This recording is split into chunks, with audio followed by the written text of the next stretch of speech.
Hey, bienvenue dans ton Yann et Frank. Aujourd'hui, comme tu peux le voir, on n'est pas tout seul, on a des invités.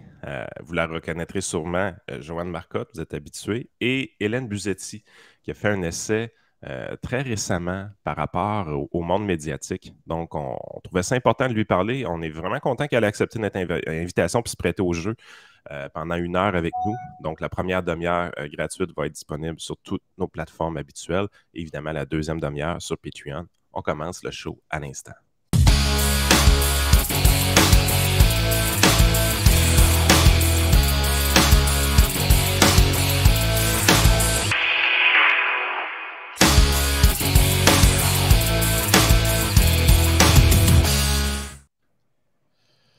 Hélène, d'abord, merci d'avoir accepté de venir nous parler. Je trouvais que justement, c'était à propos de le faire parce que le livre que tu as écrit, juste avant de te présenter un peu plus en détail, je vais le faire apparaître à l'écran parce que ça a intéressé les gens qui l'ont peut-être pas vu. C'est ce livre-là ici, Plaidoyer pour l'extrême centre, qui est un essai. On y viendra peut-être dans le détail après, mais qui en fait qui se lit très bien, qui n'est pas très long non plus. Donc, des gens, des fois, que pour eux, la lecture, ça peut être aride, on le sait. Là, on est dans une époque où on vit beaucoup de l'instantanéité. Là, même les séries télé qui ont plus que 8 épisodes, on commence à trouver ça long. Donc, un essai court et concis, c'est bien vu, je pense, pour aujourd'hui. Pour te présenter un peu, ben, ça fait 25 ans maintenant que tu es journaliste. Tu as passé la majeure partie de ton temps, là, de ce que je comprends, 23 ans sur la colline parlementaire à Ottawa. Donc, ce qui t'intéressait davantage, c'était la politique fédérale. Tu as des chroniques dans 6 médias quotidiens, des chroniques d'information au Téléjournal avec Céline Galipeau, Midi Info avec Alec Gastonguay, en direct avec Patrice Roy, où je pense que là, beaucoup les gens te voient là, dans l'émission avec Patrice Roy. Et tu enseignes également le journalisme à l'Université du Québec en Outaouais.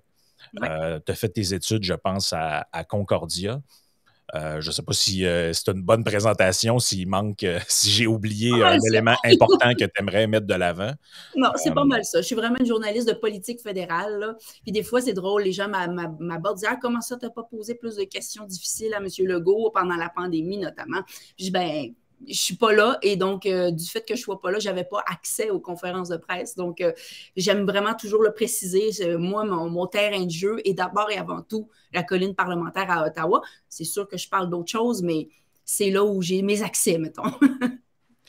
Mais avant de passer la parole à Joanne, on dirait que ça m'ouvre la porte avec quelque chose que j'avais noté vers la fin du livre, en fait. Puis je trouve que ce que tu viens de dire, ça s'y porte bien. Et tu dis, à un moment donné, vers la fin du livre, je pense que c'était à page 87, tu dis que tu répètes cette phrase de Winston Churchill qui disait 5 minutes de conversation avec l'électeur moyen, c'est comme le meilleur argument contre la démocratie.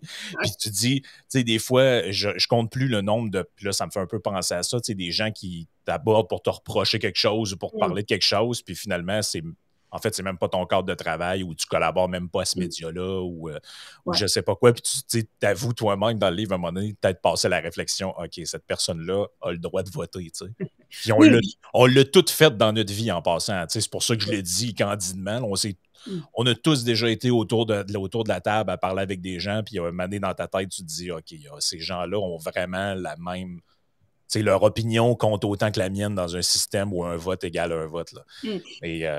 Mais ça ne se veut pas méchant ou méprisant ou même hautain, ce commentaire-là. C'était plutôt pour indiquer, excuse-moi, là, mon ordinateur me parle, c'était surtout pour indiquer que des fois, le citoyen n'est pas éclairé. De simplement s'en remettre à l'opinion ou au sentiment populaire, c'est généralement pas un bon guide parce que le citoyen n'a pas toutes les informations. Donc, ça ne se veut pas une espèce de début d'invitation à la fin de la démocratie ou retraite du vote parce que si tu n'as pas passé ton doctorat, là, mais c'était plutôt d'indiquer que oui, c'est important d'écouter le peuple parce que le gouvernement est là par et pour le peuple. Il faut écouter ce qu'il a à dire et quand il se sent bousculé, il faut rester à l'affût de ça. Mais le peuple ne peut pas non plus être notre seul indicateur.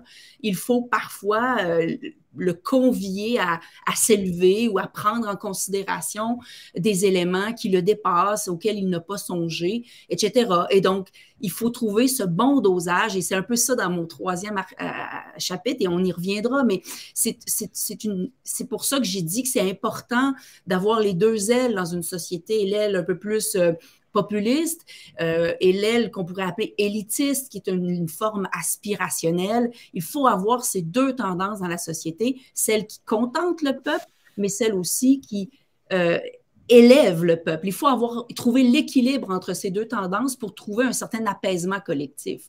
J'ai trouvé ça intéressant que tu soulignes ça parce que, puis Yann, pour commenter avant que Joanne y aille de ces questions un peu dans l'ordre qu'on avait prévu, c'est que en fait, j'ai trouvé que ton commentaire rejoignait un peu des discussions que moi et Yann, on a en privé des fois sur justement les commentaires qu'on reçoit parfois. Tu sais, des fois, on a tendance à perdre de vue que, bon, pour 1000 personnes qui vont écouter, il y a peut-être 3 commentaires, je ne sais pas, plus négatifs qui vont arriver, mais notre biais de sélection fait qu'on va accorder de l'importance à certains commentaires, puis on va avoir tendance à généraliser que tout le monde est comme ça. C'est un peu ça la tentation, j'ai senti dans la manière que tu l'écrivais, c'est qu'il faut comme résister un peu à cette idée-là que, bon, c'est pas parce qu'aujourd'hui, il y a 2 personnes qui m'ont dit des affaires qui n'ont absolument pas de bon sens que tous les citoyens sont non raisonnables. Mais tu sais, ça doit être quelque chose qui est comme une facilité de tomber là-dedans quand tu es journaliste ou intervenant dans les médias, d'un moment donné, de dire hey, au nombre de commentaires idiots que j'ai reçus, là, je peux te dire que les gens sont, tu sais, ça peut déraper rapidement vers une forme de mépris, si je peux dire, tu sais, que tu parlais dans le... Sans compter qu'on est tous dans nos silos respectifs. À un moment donné, les gens qui nous aiment ont tendance à plus nous suivre, notamment sur les réseaux sociaux. Ceux qui ne nous aiment pas ont tendance à moins nous suivre. Et là, à un moment donné, on reste dans ces fameuses chambres d'écho dont on parle tout le temps. Donc, il faut toujours faire attention à ne pas penser que les seuls échos que l'on reçoit sont des échos représentatifs de l'ensemble de la population. Il y a nécessairement des biais d'échantillonnage. Oui, c'est ça. Et donc, il faut rester à l'affût de ça. Ouais. Joanne, tu voulais nous introduire un petit peu sur l'origine, si on veut, de l'essai, dans le fond, d'Hélène. Je te laisse aller avec cet aspect-là. D'abord, Hélène, ton essai m'a extrêmement surprise. Vraiment, je ne m'attendais pas à ce qu'un journaliste ou quelqu'un qui provienne des médias traditionnels écrive un tel papier. Pour moi, ça a été rafraîchissant parce qu'entre nous, ce sont des constats qu'on se partage, mais qui ne sont jamais comme validés par l'élite médiatique, si on veut. Et là, je lisais noir sur blanc. Ah! Denis, mon chum, a dit ça! OK, elle dit ça. Ça m'a vraiment surpris. Ça a été pour moi très, très rafraîchissant. Puis là, je me suis dit, est-ce que ça s'inscrit dans un contexte où, dans le fond, il est peut-être temps de faire une autocritique de la part des médias. Puis là, je regardais juste récemment là, le sondage du Soleil qui publiait des chiffres sur le niveau de confiance dans les médias établis, dits traditionnels. Moins 7% globalement, mais ce qui est encore plus grave, c'était seulement 36% des jeunes de 18-34 ans jugeaient les organes de presse traditionnels fiables. Ensuite, tu avais un Lucien Bouchard qui va à l'émission de Stéphane Bureau qui dénonce la censure du milieu journalistique. Tu as Rex Murphy, que j'aime bien, du National Post, qui abordait la notion de censure, mais aussi, il allait plus loin, une censure négative, c'est-à-dire que dans certains médias, non seulement on choisit ce qu'on va traiter, mais on choisit ce qu'on va garder sous silence. Donc, il y a comme des choses qui sont complètement oblitérées. Puis, finalement, on peut constater aussi le succès des médias alternatifs comme le podcast d'aujourd'hui, comme tout plein de trucs. Fait que je me suis dit, est-ce que ça s'inscrit, ton essai, dans ce courant d'analyse médiatique-là? Puis, comment est-ce que tu peux juger de la réception que tu as eue de ton essai de la part de tes collègues? Je trouvais ça intéressant de le savoir. Écoute, il y a beaucoup de choses là-dedans, fait que je vais répondre si jamais je me tire. Prends ton temps, prends ton temps. Vas-y. plusieurs choses. D'abord, tu sais, on a beaucoup parlé, tu parles de l'impopularité des médias, et on a beaucoup parlé que Donald Trump, par exemple, avec son fake news, a beaucoup contribué à ça. Évidemment, il a accéléré une tendance et c'était extrêmement néfaste, je pense, pour l'entreprise démocratique au sens large. Mais je pense que si M. Trump a eu autant de popularité avec ce fake news-là, c'est qu'en fait, il venait canaliser une colère qui préexistait Donald Trump. Puis ça, c'est quelque chose qu'on n'a pas voulu voir, que s'il avait sorti de ça au milieu de nulle part, alors que personne n'avait ce sentiment envers les médias, ça n'aurait pas collé comme ça a collé. Ça, c'est quelque chose qu'on apprend en politique. Les attaques négatives, celles qui fonctionnent, c'est celles qui viennent canaliser ou cristalliser un sentiment latent préexistant. Sinon, ça ne colle pas. Alors, oui, Donald Trump a accéléré le phénomène, ça, il n'y a pas de doute là-dessus, mais il a utilisé un phénomène existant déjà. Et tu le mentionnes, on atteint, les journalistes, la profession dans son ensemble, un record d'impopularité. Bon, c'est normal que nous, notre métier, en général, c'est de rapporter généralement des mauvaises nouvelles. C'est rare qu'on fait les nouvelles pour dire tout va bien. C'est généralement négatif. Donc, par définition, on ne gagnera jamais des concours de popularité. Notre métier est un peu rabat-joie, pisse-vinaigre, c'est négatif. Donc, par définition, on va toujours être un petit peu pas aimé. Mais là, on atteint des sommets d'impopularité. Et moi, je pense qu'il faut qu'on s'interroge aussi. C'est peut-être pas juste à cause de Donald Trump et de fake news. Il y a peut-être quelque chose qu'on ne fait pas tout à fait correctement, qu'on pourrait améliorer et qu'on ne fait pas parce qu'on n'a pas beaucoup d'autocritique, notamment parce que c'est un métier qui va vite. C'est un métier où on a toujours un deadline à midi, à 5 heures, à 6 heures, à 22 heures le lendemain matin. C'est un feu roulant sans cesse. Et donc, l'autocritique, le pas de recul, l'analyse à long terme, elle est difficile à avoir dans ce contexte-là. Mais une fois que je dis ça, toute la question de est-ce qu'il y a de la censure, etc. Moi ce que j'expose dans mon livre, c'est que je pense que ce sont des phénomènes passifs. Il n'y a pas une grande conspiration des patrons de presse qui disent de quoi on ne va pas parler. Je pense que c'est plutôt... De toute façon, la censure, c'est souvent quelque chose qui est intégré, on l'internalise. On n'a pas besoin d'avoir le patron qui nous dit « écris pas là-dessus ». On l'a compris. Dans chaque organisation de presse, il y a des tabous. Je pense pas que dans l'entreprise de Québécois, on est super critique envers les pélados. Je pense pas qu'à la presse, on était très critique des démarrais, etc., etc. On pourrait multiplier les exemples de cette sorte-là. Et on n'a pas besoin du patron en haut qui nous le disent pour qu'on le sache. Donc, et ce que j'expose, et ça ne se veut pas nécessairement exhaustif dans mon livre, mais j'expose des phénomènes que je pense expliquent ce genre de, ce qu'on pourrait appeler la censure, mais qui sont très passifs. Le premier phénomène, à mon avis, c'est celui de la peur. Les journalistes,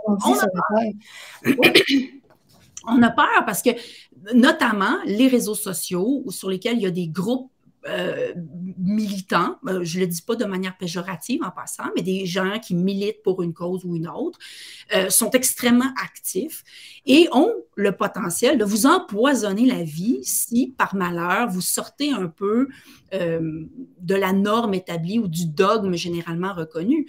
Alors, le journaliste, lui, qui est pépère chez eux, qui fait son travail, ça ne tente pas de se retrouver avec une troupe sur Twitter qui vont le ramasser avec qui vont vous inviter à l'annuler et à se plaindre, etc. Donc, naturellement, il y a des affaires qu'on dit « tu sais quoi, je n'irai pas là ». Je pense que c'est même... C'est très enfoui profondément en nous. C'est une espèce de peur de ne pas vouloir brasser trop la cabane, pas vouloir se retrouver dans le trou. Il y a l'émotion aussi. Je parle de cette idée qu'on aborde tout maintenant sous l'angle du cas vécu, de l'émotion, du cas personnel. Et quand on met ça sous ce niveau-là, c'est très difficile d'articuler un contre-argument. C'est très difficile de dire au cas vécu qui dit « Oh, j'ai souffert », de dire « Tu n'as pas raison de souffrir pour telle raison. Tu vas passer pour un sans-cœur. » Alors, il y a des choses comme ça qui font en sorte que, naturellement, sans qu'il y ait aucune consigne de données, il y a des enjeux ou des angles ou des points de vue qu'on écarte parce que c'est trop casse-gueule. Ben, ce que tu viens de dire là, ça me rappelait un peu la contre-enquête là, par rapport à toute l'histoire du MeToo là, de Julien Lacroix et autres. C'est pas tout le monde qui veut avoir le rôle, entre guillemets, du salaud, d'arriver avec un point de vue un peu différent et de dire ouais, mais là, sous ce point-là, même telle personne, mettons, elle-même se définit pas comme victime ou quoi que ce soit. Donc, tu sais très bien que dans un des cas, tu risques d'avoir peut-être plus de fleurs que dans l'autre, d'où une certaine forme de, sans dire nécessairement d'autocensure, c'est des fois, je parlerai juste pas de ce sujet-là. Mais j'ajouterais juste une petite précision là-dessus, importante quand même. C'est pas juste l'œuvre des journalistes en passant, c'est aussi l'œuvre de la société en son ensemble. Même en tant que journaliste, admettons que tu veux aborder un angle délicat qui va à contre-point de vue, à contre-courant. Encore faut-il que tu trouves un intervenant qui va vouloir te dire ça, qui va vouloir t'en parler. Un intervenant crédible aussi. Là. Tu ne veux pas juste quelqu'un qui hurle dans son salon, là, quelqu'un qui a réfléchi à la question, quelqu'un qui est légitime dans le débat public. Il y en a plein qui n'ont pas envie non plus pour exactement les mêmes raisons. On le voit dans le milieu universitaire. Il y a plein de profs qui ne sont pas d'accord avec ce qui se passe, mais qui ne veulent pas se retrouver dans le trouble. Il y a de la peur partout. C'est ça. Je pense que ça vaut la peine que je lise à voix haute pour les auditeurs là, un extrait de ton essai qui parle justement, puis qui m'a sonné, puis qui, moi, m'a fait peur.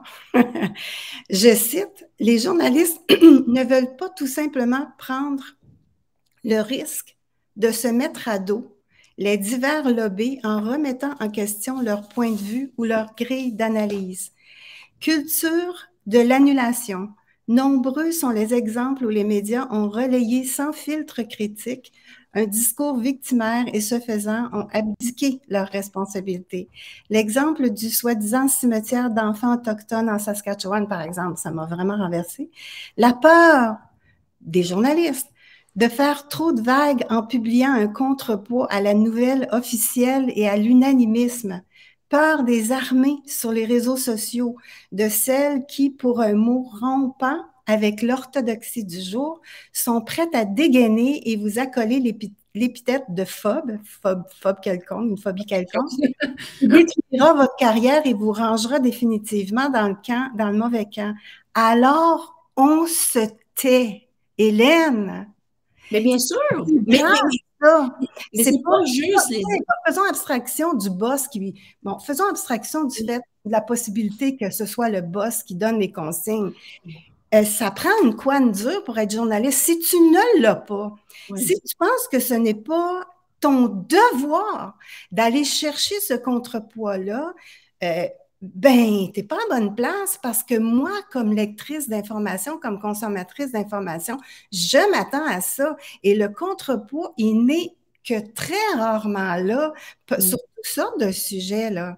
Fait ça me... Parlons de talk about peur, là. Moi, ça me fait tellement peur de lire ça. Je me dis, crime, est-ce qu'ils s'en rendent compte qu'ils baissent pavillon? Qui sont en quelque sorte lâches parfois, peu importe. On peut se donner toutes sortes de défaites, mais il reste que le quatrième pouvoir, il y a une responsabilité, puis il doit faire sa job, non? Écoute, je suis d'accord puisque je l'ai écrit. Mais oui, mais c'est vrai qu'on a peur. Soyons honnêtes, puis je ne le dis pas pour shamer mes collègues, c'est pas ça. Je fais juste dire... Admettons-le, admettons. Puis combien de fois j'ai eu des conversations en privé avec des collègues qui disent « Ah, bon, écoute, moi, je touche pas à ça » ou « Ah, je suis tellement pas d'accord » ou, tu sais, on le voit bien qu'il y a quand même un décalage entre le produit journalistique fini et les réflexions qui ont peut-être animé le journaliste qui a produit ce produit journalistique-là, qui était probablement plus large et qui ne se retrouve pas reflété. Mais j'insiste, oui, c'est un manque de courage parfois de la part de collègues. Et puis en moi, là, il y a des affaires sur lesquelles je ne m'aventure pas. Je sais que je vais sauter comme sur une mine antipersonnelle. On est tous affligés de ça à un moment ou à un autre, mais c'est aussi parce que dans la société, il n'y a pas ces gens qui vont oser parler. Ça me titille un peu, Hélène, quand tu dis ça, par contre, puis je vais t'expliquer un petit peu pourquoi. Donnez mon exemple. Moi, j'étais chroniqueur Radio X, principalement économie politique avant la phase de la COVID. Puis, avec la COVID, Jeff Fillion s'est mis à me demander quotidiennement d'intervenir. je suis devenu un expert, entre guillemets, parce qu'à force de lire pour parler quotidiennement là-dessus, tu finis par tellement lire de stock que tu es capable de transmettre des choses, même si tu n'es pas un épidémiologiste, comme on disait. Puis, on donnait un bon show, honnêtement. On donnait un bon show, les gens nous écoutaient, puis j'étais du type prudent. J'étais une personne qui ne prenait pas des risques inutiles, qui n'allait pas du côté conspirationniste, du côté complotiste, malgré le fait que j'avais cette étiquette-là dans le front. Étiquette qui était collée souvent de la part des journalistes de notre côté. Quand tu parles de pression, les lobbies qu'on subit cette pression-là, j'en ai été témoin dans le sens que nous, à Radio X, on a sorti les poubelles sur le dos sans arrêt. Les journalistes reprennent souvent le contenu de ces salopards-là, carrément, qui nous intimident complètement dans nos vies. Je suis conseiller financier dans la vie, conseiller en sécurité financière. J'ai eu des plaintes à l'AMF, j'ai eu des plaintes à la Chambre de sécurité financière. Ma femme est pharmacienne, elle a eu une plainte à l'OPQ. L'intimidation, on en a eu en masse. Puis j'ai continué à faire ce que j'avais à faire. J'avais des chroniques à Rivière-du-Loup et à Port-Neuf. Aujourd'hui, les animateurs sont plus en place, ça ne me dérange plus de le dire. Mais on m'interdisait de parler de COVID dans ces places-là parce que les gens avaient peur qu'il arrive la même chose à Radio X, qu'ils perdent leur subvention, leur budget de publicité. Fait que tu sais, à un moment donné, il y en a des gens qui veulent parler, mais les médias, ils ont une pression qui est réellement forte. Puis ce qui a changé, je trouve, dans les 4 ou 5 dernières années, peut-être moins, peut-être 2 ou 3 dernières années, c'est plus nécessairement les publicitaires qui financent le média maintenant. Et c'est vraiment rendu en grande partie le gouvernement. Puis ça, moi, j'ai un profond malaise avec cette idée-là, parce que le financement public, qui est traditionnel à Radio-Canada, qui a une mission d'enquête, peu importe, ça c'est tel que tel. Une télé d'État, je suis capable de comprendre sa présence. Mais là, quand c'est rendu québécois, quand c'est rendu nouveau, quand c'est rendu Le Devoir, la presse, que leur principal poste de revenu, c'est le gouvernement, ça commence à être malaisant, je trouve, pour le Québec, dans ma tête. Moi, ça m'a... Évidemment, je profite par la bande de ces subventions-là. Probablement, je ne le sais pas, là, mais probablement que mon salaire est en partie payé par le gouvernement. Je ne saurais dire. Je ne suis pas dans le secret des dieux comptables.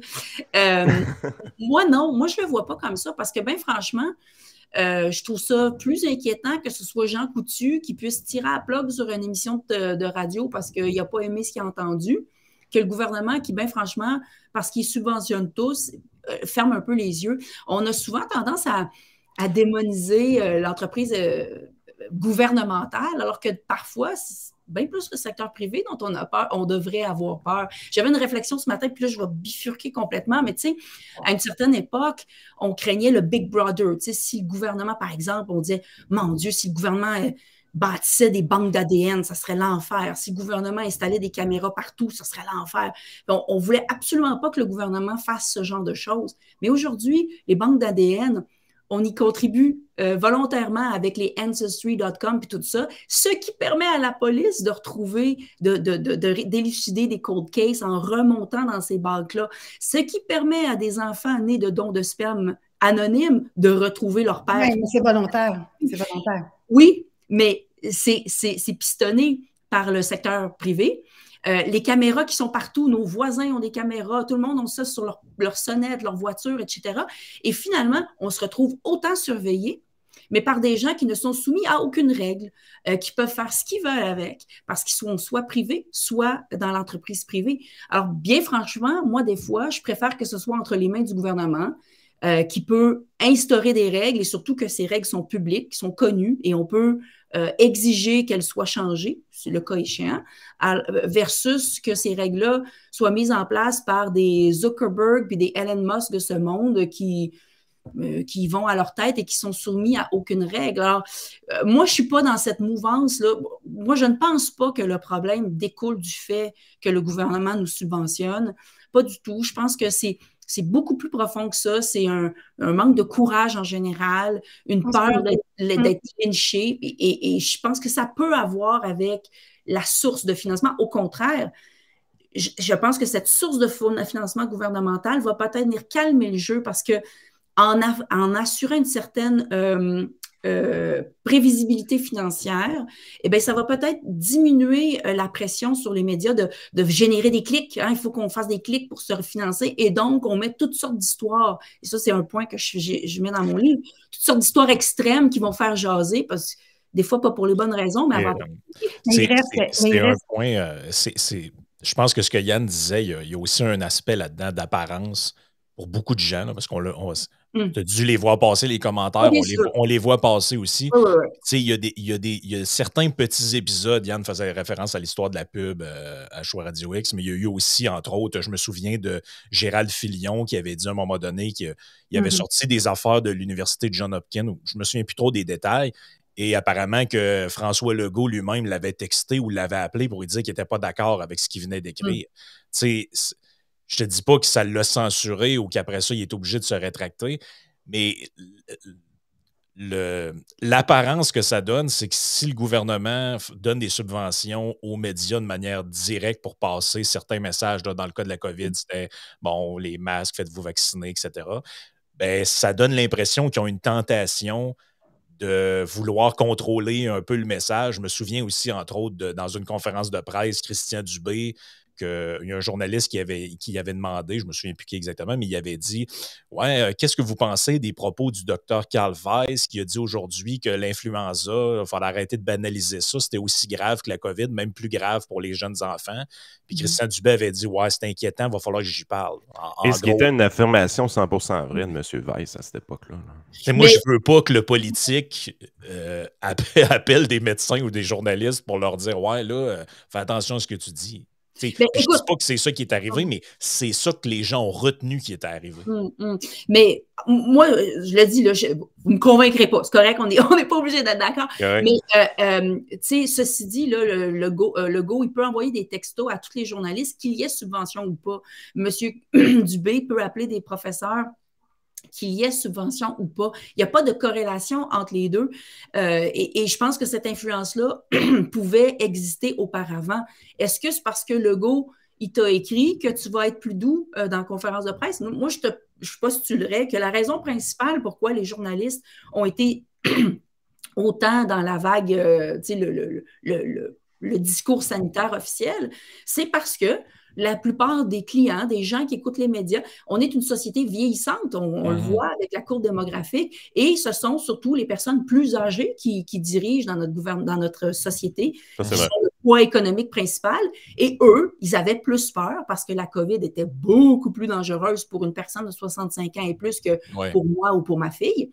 Et c'est ça, le principal moteur de pourquoi on a eu cette tendance-là. Regardez les pays africains où il y a des populations beaucoup plus jeunes qui n'ont pas la même approche parce que pour eux, ça n'avait pas la même signification. Bon, il y a aussi des circonstances économiques faisant en sorte qu'ils n'avaient pas les moyens ou les infrastructures d'avoir des mesures sanitaires comme nous. Là. Je ne veux pas comparer des pommes avec des oranges, mais il n'en reste pas moins que si ce discours général a été au tout sanitaire, je pense que c'est d'abord et avant tout parce que nous sommes une société vieillissante et donc une grande partie de la population était beaucoup plus affectée par ça et que c'est pour ça qu'on a pris ce pli-là. Et les jeunes, ben, ils font pas le poids. Et c'est pour ça qu'ils font pas le poids. Mais encore là, la job, c'était de couvrir les différentes strates de la population, ce qui n'a pas été fait.